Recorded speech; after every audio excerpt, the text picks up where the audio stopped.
मैं भीमराव अंबेडकर।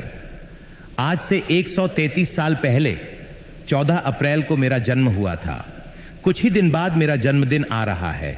मैंने इस देश के लिए, यहाँ के दलित एवं पिछड़े समाज के लिए क्या किया, उसका मुझे जिक्र करने की जरूरत नहीं है, पर एक बात से मेरा दिल दुखता है और वो मुझे आज कहना है। आपको ये वादा करना है कि आने वाले 14 अप्रैल से पहले जो मैं आपको कहूं उसका आप खुद पता करें। आजकल इंटरनेट पर गूगल सर्च करने से सब मिलता है। मेरे बारे में तो इंटरनेट भरा पड़ा है, बस आपको अपने मोबाइल फोन में गूगल सर्च करना है। मेरा जन्मदिन आने से पहले मैं जो आपको बता रहा हूं उसकी हकीकत का खुद पता लगाएं। पहली बात, जब पूरे देश के सब बड़े लोग कांग्रेस पार्टी में होना अभिमान की बात मानते थे, तब भी मैं कांग्रेस पार्टी में नहीं रहा। दूसरी बात, मुझे आजाद भारत का पहला कानून मंत्री कांग्रेस में ना होते हुए भी इसलिए बनाया गया क्योंकि वो मेरी काबिलियत थी, क्योंकि उस टाइम देश का संविधान और दूसरे बहुत से कानून बन रहे थे। तीसरी बात, कानून मंत्री रहते हुए मुझे कांग्रेस के प्रधानमंत्री नेहरू और बाकी कांग्रेस के सभी लोगों ने हमेशा बेइज्जत किया, और इतना ज्यादा बेइज्जत किया कि आखिर में मुझे 1951 में इस्तीफा देना पड़ा। इस्तीफा देते समय मैंने इस्तीफा लेटर में सब डिटेल में लिखा कि मुझे कैसे कैसे बेइज्जत किया गया। उस लेटर के महत्वपूर्ण बिंदु ये हैं।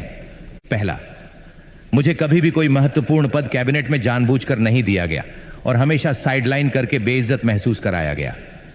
दूसरा, नेहरू को दलितों की संरक्षण की बिल्कुल चिंता नहीं थी, बल्कि उसको मुसलमानों के संरक्षण में ज्यादा रुचि थी। तीसरा, नेहरू ने देश की विदेश नीति की वॉट लगा रखी थी। एक भी देश भारत के साथ नहीं खड़ा था, और कश्मीर के मुद्दे पर तो उसने और ज्यादा हालत खराब कर दी थी। चौथा, हिंदू कोड कानून भारत में समाज सुधार का एक बहुत बड़ा हथियार था और यह मेरे दिल के बहुत करीब था। इसको नेहरू ने कभी पास नहीं होने दिया।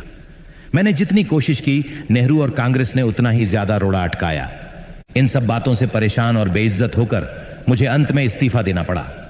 आप इसका पता करो गूगल से। मेरा ओरिजिनल इस्तीफा लेटर कांग्रेस काल में रिकॉर्ड से गायब करवा दिया गया, परंतु आज सोशल मीडिया और इंटरनेट का जमाना है तो कुछ भी छुपाया नहीं जा सकता, इसलिए मेरे इस्तीफा लेटर की कॉपी इंटरनेट पर मिल जाती है। इसके बाद पहली बार देश में लोकसभा के चुनाव 1952 में हुए।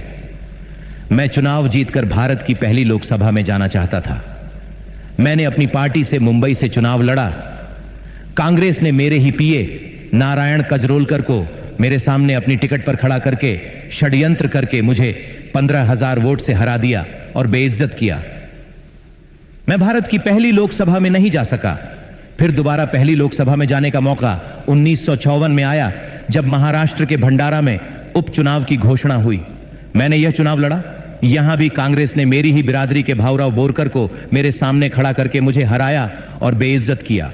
नेहरू और कांग्रेस ने मुझे देश की पहली लोकसभा में घुसने ही नहीं दिया, और दूसरी लोकसभा के चुनाव से पहले मैं देह छोड़ चुका था। यह बेइज्जती मेरी मृत्यु के साथ ही नहीं रुक गई, ये चलती रही। मृत्यु के बाद भी जब तक कांग्रेस सरकार रही, तब तक मुझे भारत रत्न नहीं मिला। नेहरू ने जिंदा रहते रहते खुद को ही 1955 में भारत रत्न दे दिया। उसकी बेटी इंदिरा, उसके दोहिते राजीव, सबको भारत रत्न दिया गया। यहां तक कि ईसाई धर्म का भारत में प्रचार करने वाली विदेशी मदर टेरेसा को भी भारत रत्न दे दिया गया। बहुत लोगों को भारत रत्न उनके जीवन काल में ही मिल जाता है, पर मुझे मेरी मृत्यु के 30 साल बाद जब वीपी सिंह की गैर कांग्रेसी सरकार आई, तब जाके इसके काबिल समझा। मुझे बड़ा दुख होता है जब मैं ये देखता हूं कि मेरा अपना समाज, जिसके लिए मैंने अपना सब कुछ कुर्बान कर दिया, वो उन लोगों का वोट बैंक बना हुआ है जिन्होंने ना केवल जिंदगी भर बल्कि मरने के बाद भी मुझे इतना बेइज्जत किया। आशा है कि यह जो कुछ मैंने कहा है, इसकी सच्चाई का आप लोग मेरे जन्मदिन 14 अप्रैल से पहले खुद पता लगा लेंगे और मुझे जन्मदिन का यह सच्चा तोहफा देंगे। भारत माता की जय।